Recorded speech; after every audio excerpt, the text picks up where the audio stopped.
al-Mawsili rahimahullah alaisa al-maridu bidan mu'mi'at ma'ana wa syarada wa dawa'a yamutu qalu bala qala kadzalika al-qalbu bidan mu'mi'al hikmata wal ilma salasata ayyam yamutu.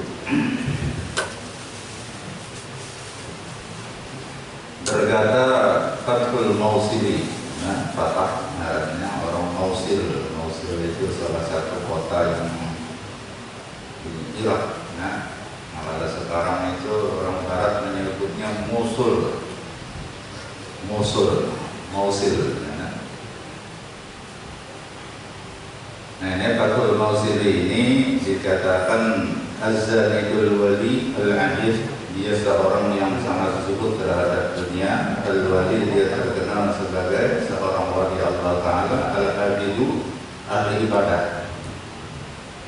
Maupun Yasidin Abdul Nasar, Naran Sidin Fatah Ibn Sa'id Al-Mawsili. Nah, Sidin ini wafat tahun 220. Nah, jadi sejaman Imam Ahmad bin Hanbal. Nah, ujar Fatah Al-Mawsili rahimahullahu ta'ala, alaysa al-maridu idan muni'at ma'am wa syarada wa dawa yamut. Bukankah jadiin orang yang sakit itu apabila ada diberi makan, ada diberi minum dan tidak diberi obat, dia akan mati.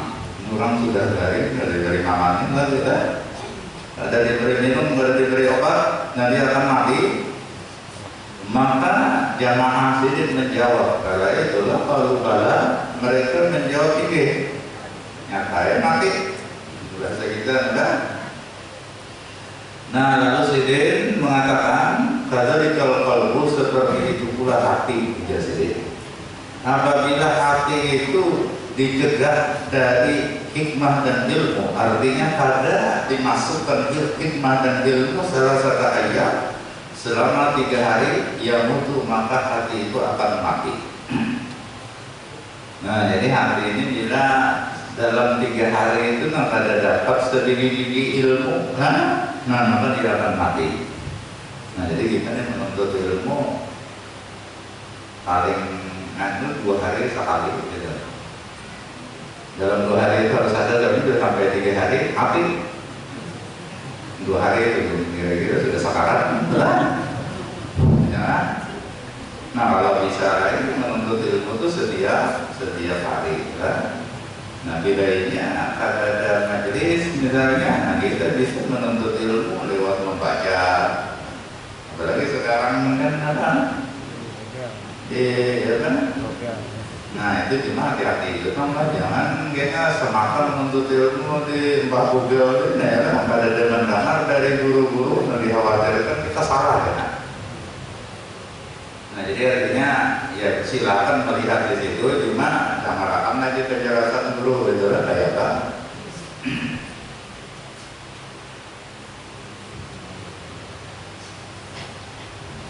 Nah, pokoknya jangan sampai ya kita ini kata kemasukan ilmu itu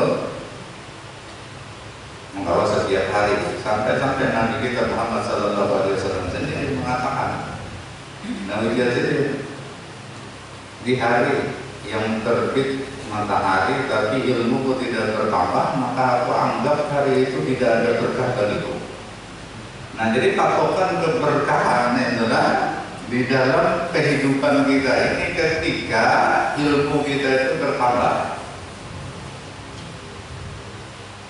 Nabi ini kadang-kadang kan ada berkah, jadi aku anggap tidak ada berkah. Aku di hari yang ilmuku tidak bertambah. Nah, tetapi faktanya Nabi itu setiap hari, bukan setiap hari aja, setiap saat ilmu beliau bertambah. Nah, kenapa? Karena zahirnya aja Nabi Sallallahu Alaihi Wasallam itu diperintahkan oleh Allah untuk berdoa, wa qur rabbi zidni ilma. Katakan olehmu wahai Muhammad, wahai Tuhanku tambahilah ilmuku. Nabi itulah orang yang sangat patuh dan taat dengan terhadap perintah Allah Ta'ala. Apabila Allah memerintahkan beliau untuk berdoa supaya minta tambahi ilmu, nah itu pasti dilakukan oleh Nabi. Dan Nabi gak ada sekali-sekali ya mengamalkan perintah Allah Ta'ala itu, bahkan setiap saat, nah ini setiap detik, meskipun tidak diucapkan dengan kata-kata, tetapi dengan hal, Nabi itu selalu minta tambahan ilmu kepada Allah. Dan kita yakin bahwa doa Nabi itu mesti dikabulkan oleh Allah Ta'ala. Nah sehingga ilmu Nabi kita Muhammad Sallallahu Alaihi Wasallam itu tidak ada orang yang bisa menandingi luas dan dalamnya ilmu Nabi kita kecuali Allah Ta'ala. Kalau selain daripada Allah tidak ada, malaikat sendiri pun tidak akan sanggup menandingi luas dan dalamnya ilmu Nabi kita Muhammad Sallallahu Alaihi Wasallam. Sehingga Imam Busiri itu memuji Nabi kita Sallallahu Alaihi Wasallam dalam qasidah Qur'annya itu, wa min ulumika ilmal lawhi wal qalam. Di antara ilmu yang diberikan Allah kepada engkau wahai Rasulullah, yaitu ilmu yang ada termaktub ya kan, di lauhil mahfuz. Atau dalam bait yang lain, Imam Busiri mengatakan, wa kulluhum min rasulillahi multamisun garban minal bahri aw rashban min nadiyah.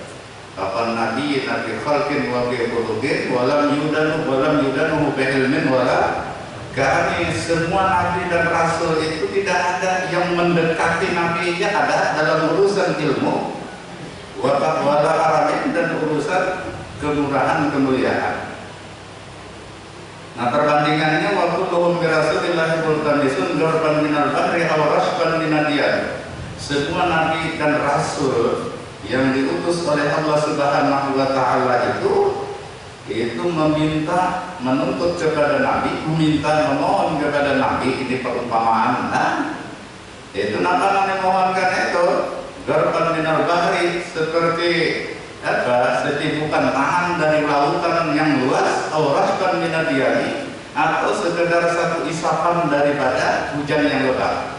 Nah maksudnya ilmu Nabi itu diumpamakan seperti lautan yang luas, sementara yang diberikan Allah kepada para Nabi dan Rasul seluruhnya mulai Nabi Adam adalah, nah itu seperti setibukan ini. Apa artinya setibukan tangan ini dengan lautan yang luas? Nah itu pun mengambilnya dari lautan ilmu Nabi. Nah atau ya tadi makanya saya isapan banyu aja, kita kehujanan kan ada rancak di bibir ini langsung ditaruh tengkulu dari bayar. Nah itu dibandingkan dengan air hujan yang lebat itu banyak banget lah, itulah perbandingan. Maka itulah bukti bahwa Allah Ta'ala mengabulkan doa Nabi Rabbi zidni ilma. Nah kenapa? Karena Nabi baca doa itu bukan sekali aja, ya mungkin membacanya itu rancak juga nang di lidah ini, tetapi nang lebih sering lagi Nabi meminta ilmu itu kepada Allah bil hal caranya, dengan kelakuan. Kayak kalau kelakuan itu yang pertama kita mengaku mesti bodoh dulu. Ini sudah merasa alim, ada meminta lagi. Kayak orang sugih itu sudah merasa sugih, ada mungkin minta lagi kan, benar. Nah kayak itu juga adalah di dalam hati kita ini, kalau kita merasa sudah alim, maka kita tidak minta lagi ilmu itu, tidak mau lagi belajar. Nah jadi modal utama orang meminta ilmu itu, hakun minta, hakun belajar itu kalau ingin merasa dirinya itu bodoh. Nah Nabi SAW itu sudah luar biasa ilmu pengetahuan diberikan oleh Allah kepada beliau, tapi Nabi tidak pernah merasa diri sendiri itu alim. Nah sehingga beliau ini disebut hamba oleh Allah Ta'ala.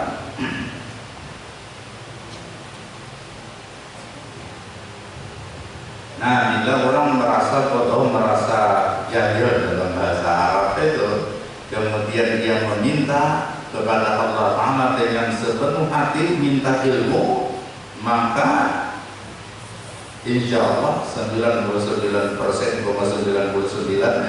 itu dikabulkan oleh Allah Ta'ala. Makanya di pesantren itu yang di gaya alim terdahulu itu ujung-ujungnya ini membabal ya. Ini ketawa ilmu itu diibaratkan seperti apa? Seperti air, seperti banyu, dia akan mengalir ke dataran yang lebih rendah, yaitu pada maunya naik. Artinya kalau hati orang itu menunduk rendah tawadhu, nah disitulah ilmu akan masuk ke dalam hatinya. Tapi sudah sombong ke dahulu, ada harapan.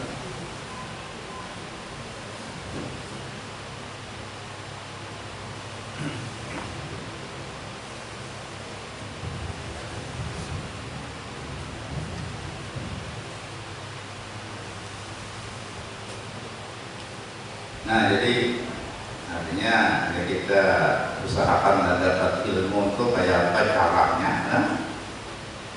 Dapat ilmu. Nah ini setiap hari, bahkan kalau bisa ya setiap saat. Nah, orang mendapat ilmu itu ya dari caranya yang pertama lewat belajar. Nah yang kedua lewat membaca. Nah yang ketiga adalah lewat memikirkan segala sesuatu. Karena sesungguhnya bahkan ini ilmu yang sebenar-benarnya ilmu itu adalah ilmu yang kita dapat dari hasil pemikiran kita.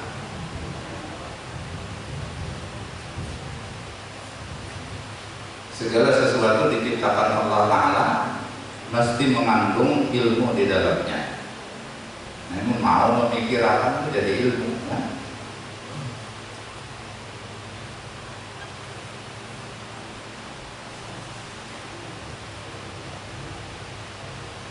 Qala Imam Al-Ghazali wa laqad sadaqa rahimahullah fa inna ghidha'al qalbi al-ilmu wal hikmatu wa bihi ma hayatuhu kama ghidha'al jasadi at-ta'am wa man faqada al-ilma faqalbuhu maridun wa mawtuhu lazimun walakinnahu la yashkuru bihi idhubu dunya wa syughluhu biha abtala ihsasahu wa na'udhu billahi min yawmi kashfil ghidha Fa'innan nasa niyamun baydanatul intalahu intaha mulakhasan min al-ihya.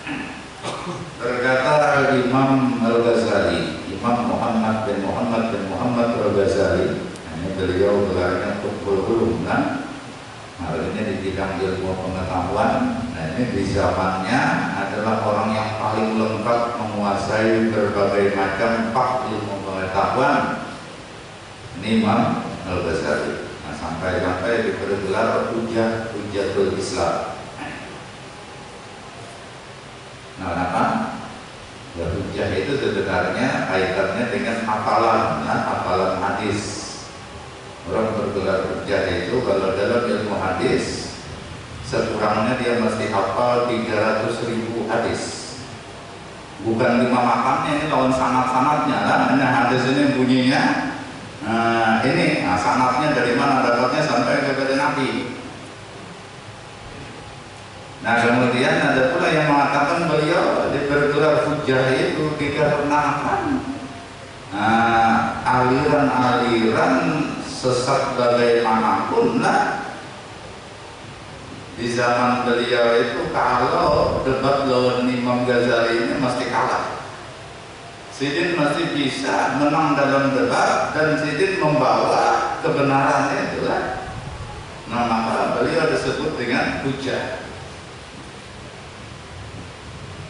Nah ini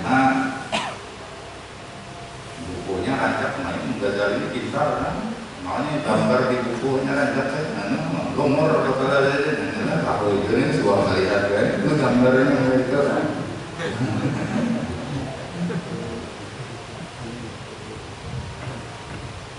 Nah ujar Imam Ghazali sungguh benarlah Fathul Mausili yang mengatakan seperti itu. Artinya hati itu bila pada kemasukan ilmu, pada kemasukan hikmah dalam 3 hari mati.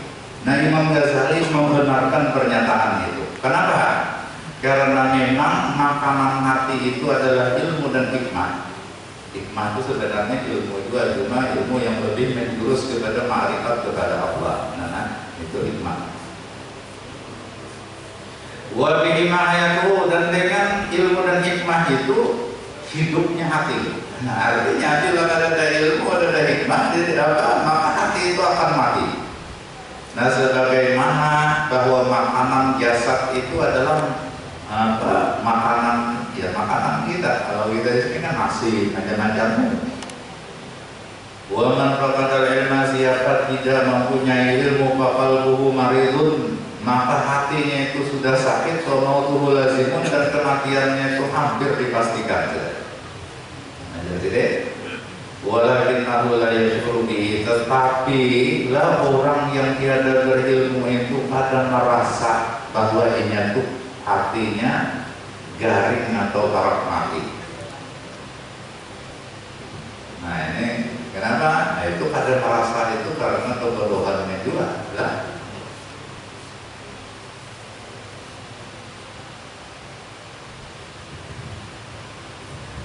Nah, kenapa? Jadi karena merasa bahwa sebenarnya hatinya ini garing, hatinya itu para mati ruput dunia, wasyukruhu biha al-tala ihsasahu, karena cinta kepada dunia dan sibuk mengurus dunia.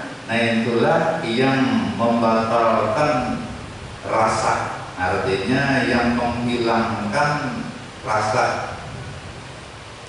Indranya itu ada berfungsi lagi gara-gara terlalu cinta kepada dunia dan gara-gara sibuk lawan urusan dunia. Alhamdulillah, maka kita berlindung menjadi Imam Ghazali kepada Allah dan jauh minta syukur kita di hari di mana segala hal yang tertutup, hal yang ada kita sadari, hal yang ada kita ketahui itu nanti akan dibukakan oleh Allah Ta'ala. Nah, jadi di dunia ini mungkin orang sugih itu merasa sudah untung benar, padahal tidak berilmu. Orang yang berpangkat tinggi merasa untung benar meskipun tidak berilmu, benar? Nah, macam-macam. Nah, tapi di akhirat kena mereka akan tahu sebenarnya siapa yang untung itu dan siapa yang merugi.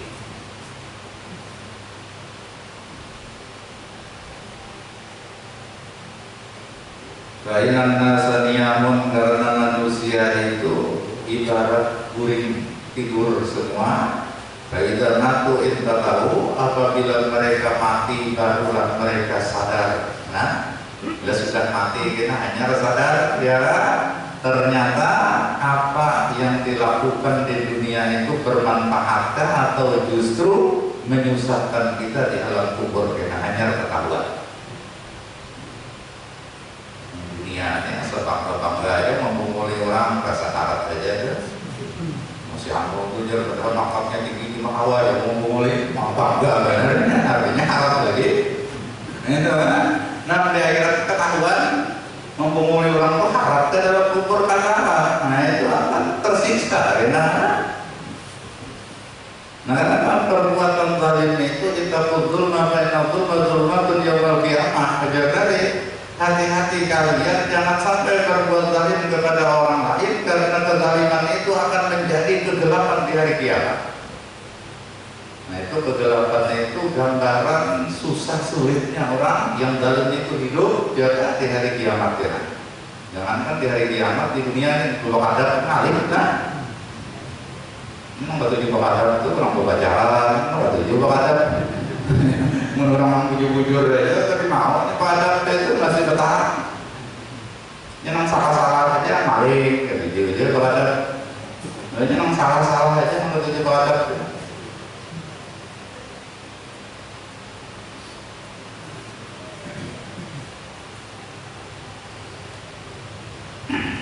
Nah, minta sampai disitulah ulang pesan ini diringkas minal-Ihya dari Ihya. Ini ungkapan Imam Ghazali di dalam Ihya yang dikutip oleh Habib Zain bin Smith yang mengarang kitabnya. Qala Sayyidina Imam Al-Allamah Abdurrahman Ibnu Abdullah bin Faqih radhiyallahu anhu wa nafa'ana bihi fi wasail al-ikhwan. Ilam anna hadha dina awwalahu wa akhirahu wa zahirahu wa batinahu la budda fihi min ilmin wa amal, fal ilmu wa kana minhu ma huwa wasilatun fa huwa asluhu wa daliluhu wa huwa lil mu'min waziruhu wa fadiluhu wa huwa ila kulli khairin fid dunya wal akhirah manhajuhu wa sabiluhu bal huwa liman qasada bihi wajhallah wa sadaqa bihi ma Allah afdalu ibadatin fama ubidallahu bi syai'in afdal min fikrin bidin wal faqihun wahidun asyaddu ala syaitan min alfi abidin wa fadlul alimi ala al-abidi ka fadlin nabiyyi sallallahu alaihi wasallam ala ghairi wa man nala ilma wa taqallaha bihi faqad nala ashrafa manazil al-fadli wa sa'adah wa man yuridillahu bihi khairan yufaqihuhu bid-din wa khairun nas bil jahiliyyati khairuhum bil islam idza faqahu intaha. Nah, berkata Sayyidina Imam Al-Alama Habib Abdul Rahman bin Abdullah Bil-Baqi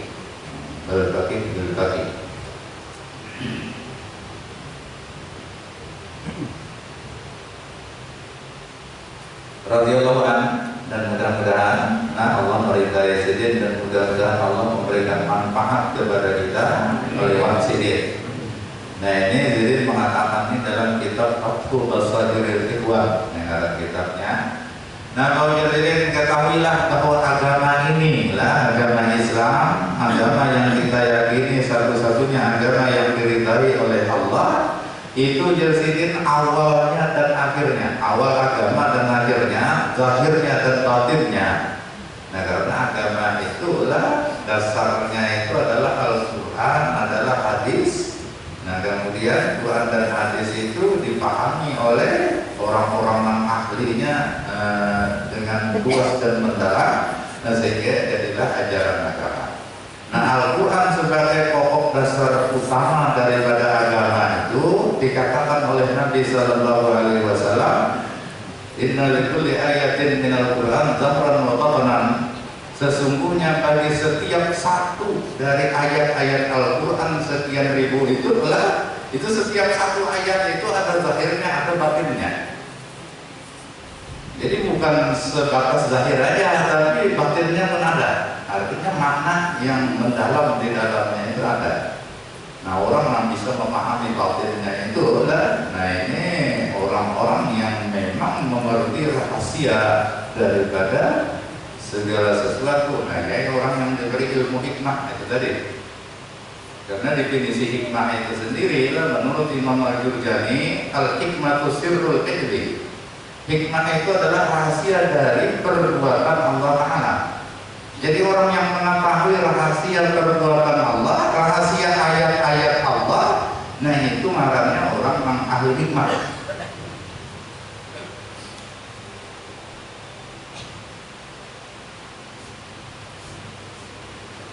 Nah, jadi agama itu awalnya maupun akhirnya, artinya dasarnya orang agama itu kan, misalnya syahadat, atau akhirnya sampai puncak daripada agama, zahir dan batin agama itu la budda fihi min ilmin wa amal, maka wajib di dalamnya itu harus ada ilmu dan amal, dua macam. Nah, jadi urusan agama ini mulai awal ilmu dan amal sampai puncaknya ilmu amal. Kepada kalau ditinggalkan, zahirnya pun ada ilmu amal, batinnya pun ada ilmu dan amal. Jadi menurut mengaku aku paham batin daripada agama, kemudian hampir beramal, nah itu berarti luput itu pemahamannya. Kan ada orang kisah sembahyang pertama, bunyi nong ini jadi berbujukan sebenarnya ini nong iya, bagian kalau masih sembahyang itu kalau uang murid aja. Apa hukumannya sembahyang mau murid itu hukuman juga tahu isi.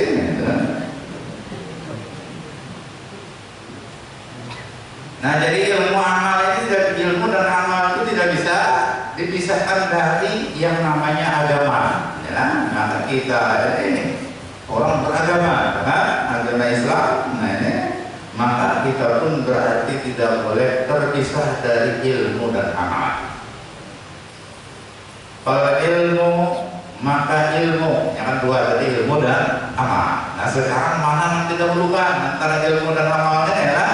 Fal ilmu, maka ilmu itu wa in kana minhu ma huwa wasilah. Sekalipun di antara ilmu itu ada yang cuma jadi perantara aja. Artinya ilmu itu kan macam-macam, ada ilmu fardhu ain, fardhu kifayah lah. Nah, ada ilmu ngarannya ilmu alat aja lah. Nah, tidak semua ilmu. Nah, ini ada di antara ilmu itu yang cuma fungsinya sebagai perantara aja. Nah, misalnya di pesantren itu ada ilmu nahwu, ilmu saraf, ilmu lughat, ya. Nah, ini ilmu perantara itu sebenarnya untuk apa? Perantara orang yang bisa menguasai ilmu nahwu, ilmu saraf, ilmu lughat itu, dia akan bisa memahami Al-Quran, memahami hadis-hadis Nabi SAW, yang mana Quran hadis itu menjadi dasar dari agama. Namun kada paham ilmu alat dari kemana tadi lah, ini sulit karena pemahamannya dalam Quran ini bisa berbahaya. Ya, akhirnya menyalahkan orang bahaya. Sekalinya datang di mana di Quran terjemah dia melihat, nah ini gara-gara ya ini kurang ilmunya.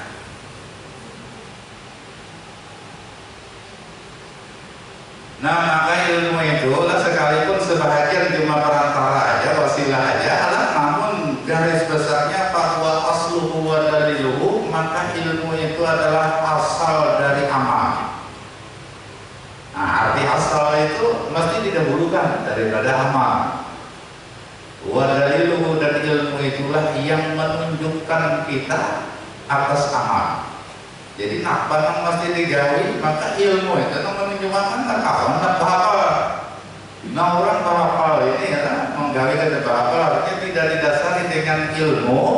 Andai kata bujur juga gawiannya, maka itu tidak diterima oleh Allah, apalagi mendasar salah. Maka Ibnu Rizwan dalam kitab Zubat mengatakan wa kullu man bi ghairi ilmin ya'malu amalu mardudatun la tuqbalu. Setiap orang yang beramal tanpa dasar ilmu, amalnya ditolak, tidak diterima oleh Allah Ta'ala. Karena ya itu tadi lah, menyangka banyak luputnya. Kan ada kisah dalam Palwe, kisah Palwe, sembahyang, menuruti hukumnya sembahyang. Nah, ini kok angkut perasaan sujud nyaring mana? Dia nanti ya batal kan? Ada kalau di alasan itu sambil sembahyang mana? Kada. Bapak karasan aja imam salam dia salam juga. Nah, akhirnya nama-nama bujur. Mungkin orang berilmu tahu keduanya batal. Ini batal kepandir, batal kan? Nah, karena ada berilmu, akhirnya bujur pun yang mengawasi pagoi ini batal. Pagoi ini kan kantor itu batal akhirnya. Batal ya, kalau yang bodoh, nah kalau ada bodoh dari awal datang di mana batalnya?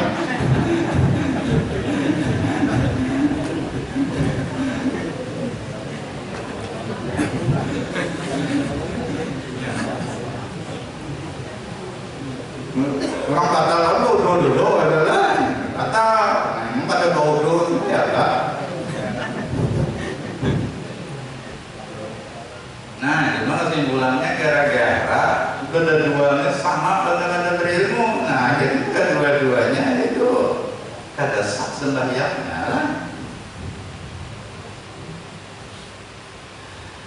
Wa wal mu'min wasiruhu wa fariduhu, maka ilmu itu bagi orang yang beriman itu fungsinya wasir. Wasir itu juga ibarat bupati atau presiden itu wakilnya, ajudannya. Nah, artinya ajudan itu kan jarang terpisah, kecuali kuring bisa lawan negara. Nah, nah itu juga kita orang yang beriman itu jangan sampai terpisah dengan ilmu. Karena ilmu itu ya ajudan itu mah atau orang masyarakat, orang jaga orang mama dan pengaruhnya. Nah itu kan melindungi, tugasnya melindungi bosnya itu. Dan angka itu orang yang beriman itu siapa yang melindunginya? Ilmunya yang melindunginya. Wa khaliluhu, sekaligus ilmu itu sebagai teman dekat bagi orang yang beriman. Nah jadi andai kata lah orang yang beriman itu kadang-kadang mengawani menyuarakan itu tidak masalah baginya. Kenapa? Nang mengawani ada ilmu. Namanya orang-orang bahari wali-wali Allah Ta'ala itu kan makhluk itu kan ada di siang kawan kalau uzlah ada nang 10 tahun, ada nang 20 tahun, bahkan ada nang sampai 30 tahun. Kadang pernah kamu lawan manusia, kadang pernah apa uzlah tahan aja seorang 2 hari di dalam kamar pada keluar itu asal apa ya kejadian kawan di dalam kamar ada nah orang ini ilmunya lengkap. Nah ilmu itu ya kan menghubungkan dirinya lawan Allah Ta'ala sebagai teman sejati, ilmu yang menghubungkan dia dengan Rasulullah Sallallahu Alaihi Wasallam ini sebagai orang yang senantiasa menghibur kepada orang-orang yang kesediaan. Memang kita ada tahu ilmunya ini ya tadi 2 hari gitu untuk paham. Makanya jangannya kita ini dilatih khalwat itu ada lah khalwat itu nang sehari, ada nang 3 hari, ada nang 7 hari, ada nang sebulan, ada 40 hari. Nah, ada nang sampai sekian puluh tahun tadi nang sehari darah. Sanggup ada nang sehari ini harinya hari Jumat itu ulama mengatakan nah, hari Jumat mulai maghrib Jumat itu nah ya sampai esok Jumat masjid juga kan nah halwat itu ada masjid ya nah Jumat masjid itu pas orang bang tuh nyari turun berorang salam boleh kayaknya jadi gue itu rumah aja jangan bawa pantai orang nah itu masuk bakal duit ke telingan ada bakal nah coba kan jangan mau pandir seharian 24 jam enggak itu dan diam di rumah aja sanggup ada ini tahap awal namanya sudah rancak sanggup itu cobain 3 hari lagi namanya sudah sanggup ya cobain seminggu sanggupnya cobain sebulan cobain 40 hari nah cobain 30 tahun kan ya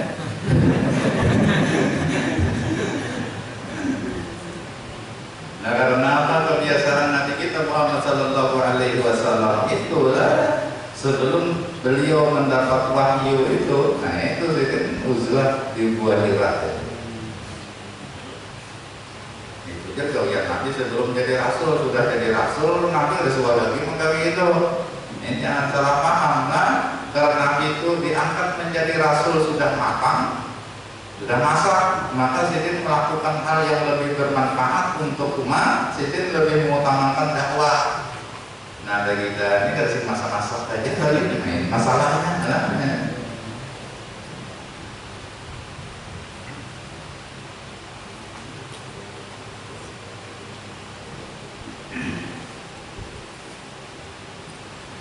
wahai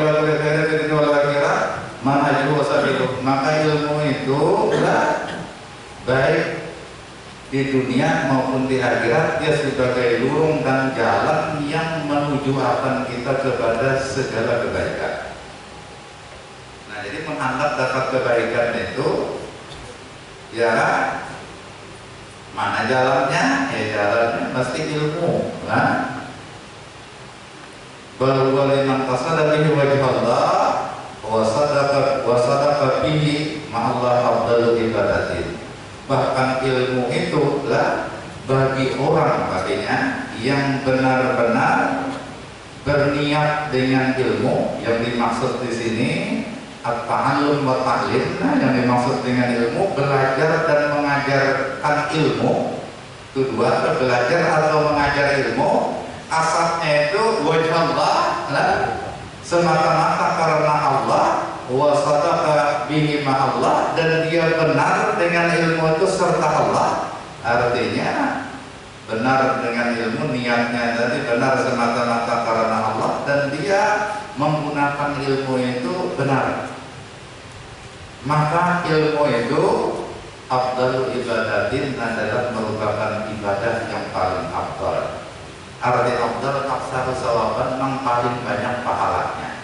Jadi ilmu itu lebih besar pahalanya ketimbang sembahyang, ketimbang puasa, ketimbang sedekah, ketimbang ibadah apapun yang lain.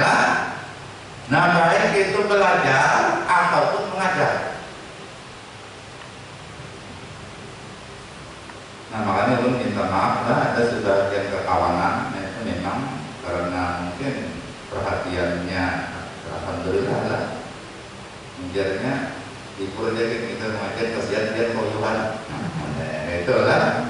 Nah ulun nih ya terima kasih lah itu perhatiannya, cuma perhitungan ulun karena rugi ulun mengkawa-kawa aja, ulun tetap ya kan majelis itu jangan diliburkan kecuali memang tidak ada kawalan gitu lah.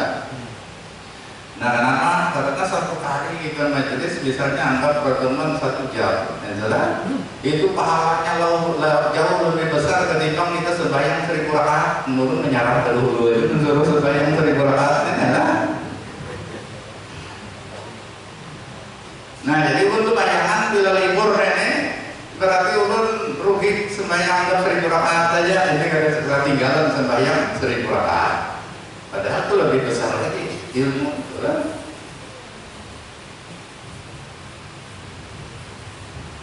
Nah jadi mengkawa-kawa aja, ya itu tadi ya, kecuali memang ada awal lagi lah.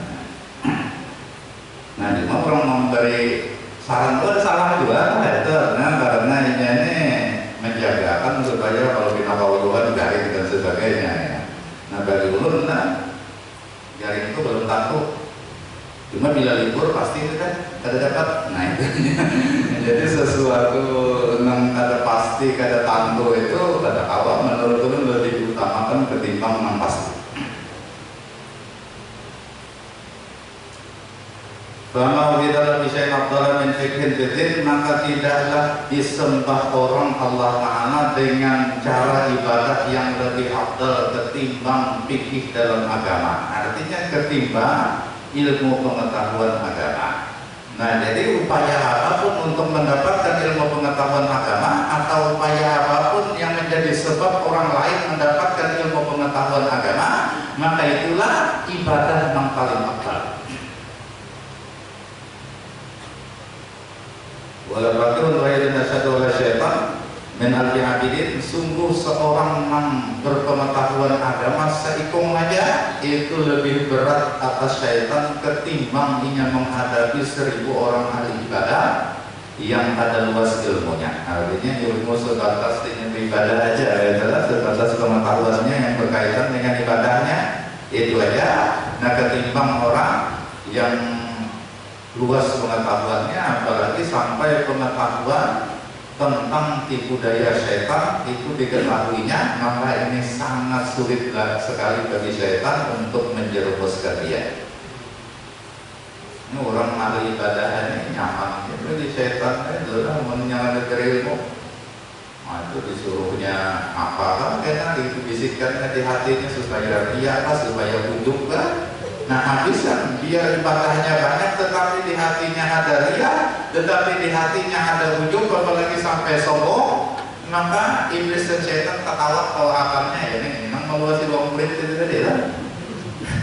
Ya kan artinya ibadahnya banyak tetapi tidak ada pahalanya. Gara-gara itu tadi kenapa? Jadi sampai ria, sampai ujub, sampai sombong, nah itu kurang ilmu. Atau memang dasar gada lalu ilmu di bidang itu. Wafadul alim ala bait kafadil nabi ala ghairi. Nah ini keutamaan ilmu ketimbang orang ahli ibadah, keutamaan orang alim artinya yang luas ilmunya ketimbang orang ahli ibadah itu sama seperti keutamaan nabi ketimbang yang lainnya. Nabi sallallahu alaihi wasallam itu kalau diumpamakan dengan benda yang bercahaya, nah itu Nabi itu diibaratkan matahari, diibaratkan bulan, sementara yang lain-lain itu diibaratkan bintang aja. Bintang itu berapa miliar? Itu bilangnya itu Abu Nawas itu tahu Allah Taala. Ya. Nah ini tapi dibandingkan bulan sebiji mana terangnya? Berarti bandingkan matahari adalah sedikit ya, tapi lebih terang. Nah seperti itulah Nabi kita Muhammad sallallahu alaihi wasallam, anta syamsun anta badrun, engkau laksana matahari, engkau laksana bulan. Ya. Anta nurun fawqa nuri, engkau adalah cahaya di di atas segala cahaya. Bahkan semua cahaya-cahaya yang lain itu pantulan dari cahayanya Nabi. Nah, kayak bintang kan ujar ilmu, membahas itu pantulan dari cahaya matahari, dari bulan itu pun pantulan dari cahaya matahari. Ingat lagi ulun paknya, ingat lagi dari belajar ini. Wa man al-ilma wa taqallaha bihi faqad nala syarafa manazil fadli wa sa'adah. Siapa yang bisa menghasilkan ilmu dan dia bisa bertakwa kepada Allah dengan ilmu. Nah, jadi orang ini dapat ilmu, kemudian dia bisa takwa kepada Allah. Arti takwa mengerjakan perintah Allah, menjauhi larangan Allah lah. Di mana tahu nang disuruh Allah, di mana tahu nang dilarang Allah, ya karena ilmu. Mengerti ilmu datang di mana? Ya tahu. Makanya kadang-kadang lah orang belajar ilmu ini mendahului sesuatu yang dikiranya baik, padahal justru itu maksiat nilai. Ada kisah, ya orang belajar ilmu, lalu anggap ibadah, anggap menghalwat, mulai tadi di atas di kamar ini kan, anggap kurung di atas loteng. Kalinya pas anak naik itu musim bemi dalam, kira-kira terjajak kodok. Lalu kodoknya mati. Mbak mati ini rasa berdosa benar. Ya, lalu dijamurnya kodoknya ini, mbak dijamurnya, kain lu ada bau lagi, diulangnya kalinya, di kalung makannya, ke bulunya, bawanya sembahyang sebagai penebus dosa di gesanya. Mau puluhan tahun ini sembahyang, sekalinya keluar pada kamar kalot berkisah. Aku jarang bungol barang sembahyang 10 tahun mau dasar membawa bangkai najis. Nah kenapa? Ya dikiranya baik kita loh itu padahal ya itu tadi. Kan orang sembahyang itu syaratnya mesti suci dari hadas, mesti suci dari najis. Di antara najis itu bangkai. Kodok mati itu bangkai kan? Jangan kan kodok nyamuk ya mati bangkai kan? Nah, jadi siapa dapat ilmu kemudian dia bisa bertakwa kepada Allah dengan ilmu, artinya ilmu itu diamalkan adalah maka sungguh dia telah mendapatkan kedudukan yang paling mulia dalam keunggulan dan keberuntungan. Yang paling mulia dalam keunggulan dan keberuntungan. Ya, dari orang paling harap mencungkan jadi maling, harap juga paling harap juga, dan itu tidak terpuji lah. Paling harap dan itu harapnya apa merampok, nah itu nggak terpuji juga. Paling harap coba harap membunguli orang. Paling harap juga adanya paling harap di bidang yang baik. Wa may yuridillahu bihi khairan yufaqihu fid-din. Nah ini kembali lagi kepada hadis Nabi, siapa yang dikehendaki oleh Allah mendapatkan kebaikan yang hakiki yaitu mati husnul khatimah, maka Allah Ta'ala mesti memahamkan lawannya ilmu agama. Nah, wa khairun nas fil jahiliyah jarum fil islam idzaqahu, dan yang terbaik manusia di zaman jahiliyah sama aja lawan orang yang terbaik di zaman sudah datangnya Islam. Nama menentukan baik lawan keadaannya tidak tahu apabila mereka mengerti ilmu agama. Jadi orang jahiliyah itu lah, zaman jahiliyah itu zaman kebodohan, maka orang yang dianggap paling baik itu orang yang mengerti ilmu. Nah demikian dalam Islam lah, itu siapa yang terbaik? Nah ini maka orang yang mengerti ilmu agama kemudian diamalkan dalam kehidupan sehari-harinya. Nah sehingga agama itu bukan sekedar di KTP aja, nah tetapi bujur-bujur ya kan diamalkan dalam kehidupan sehari-hari. Masih jadi juga minta dan Allah Subhanahu wa taala mengampuni semua dosa-dosa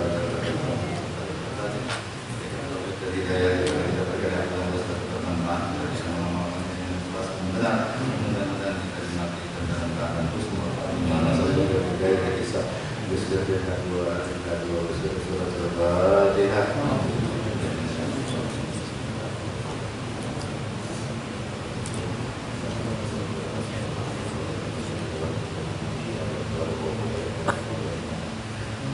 Bismillahirrahmanirrahim.